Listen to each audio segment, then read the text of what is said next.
Hell, it's about time.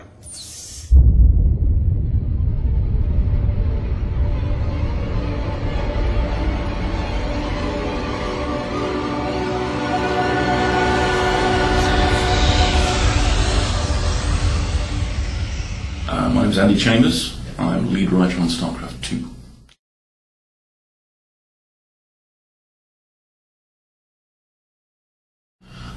Starcraft 1 had a great deal of success on the multiplayer front as well, but also one of the things that's perhaps a little surprising about it is that so many people really remember the story for Starcraft 1. Even 10 years on, it was a very sort of seminal moment in video game storytelling, I think.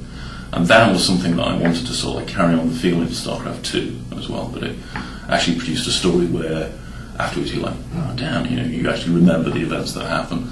It's very easy to get very generic with stories on PC games if you're not a bit careful. Okay. But we had some fantastic building blocks in the characters that were already established in Starcraft 1 and a lot of the events, so they already came ready packaged with history. There's always history, always conflict with each other. So taking that and sort of pushing it forward was one of the things that I was most keen to do, and the other thing was to sort of grow the universe. And Starcraft has got, it's got some really good foundation for that, and I just want to build that out further, not just with an eye to the game itself, but also to the novels, comics, and all the other opportunities.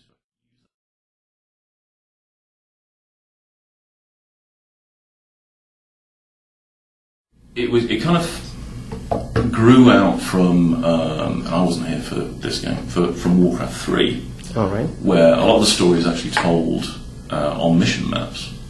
So you'll start out playing through a level, and then there'll be a lot of talking between the characters and so on, setting up what the situation is, which is very cool.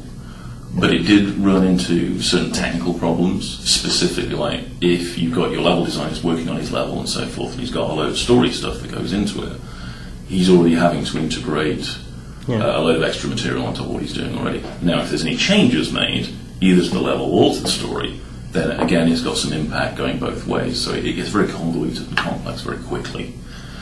So from that was like, well, why don't we have a mission map which is where you tell stories? This is where it happens. But also the great appeal of that approach was that it offered an opportunity to grow the universe further, to do more in terms of having characters around that are just there to talk to. They're not essential to the plot line per se. They're there for if you want to know more about that character or if you want to know more about what's going on.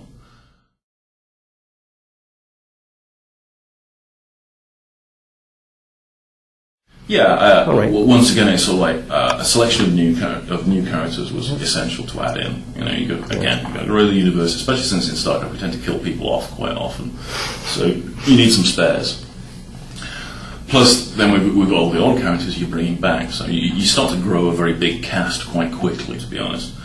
And then in terms of adding in new characters, we tried to hook in ones that were like in novels and in other places in the StarCraft universe again as well, to sort of get that crossover going on. So there's a few characters that were out there and sort of ready-made, and then beyond that it was identifying almost slots that you needed to fulfill, either for guys who gave you missions or for guys on your ship.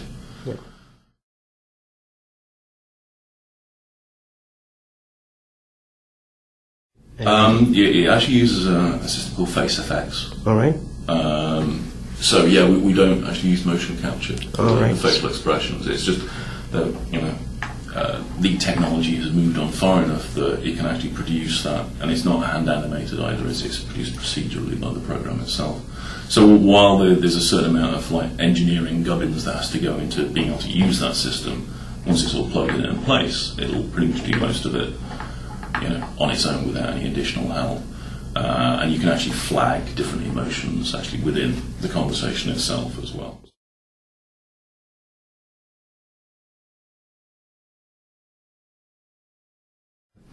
It's more contiguous than that. So after finishing the Terran campaign, the first expansion you play will pick up pretty much where the Terran campaign left off in terms of the timeline. The perspective you'll have is be from that race at that point. One of the things we wanted to avoid from StarCraft 1 was that sense of you sort of progress the story to a certain point, and then you go back as a different race and kind of undo everything you just did. Yeah. And then go back as a different race and undo it again, sort of thing. We were quite keen that they would actually move on in sort of perceptible chunks this time around. All right. Thank you very much.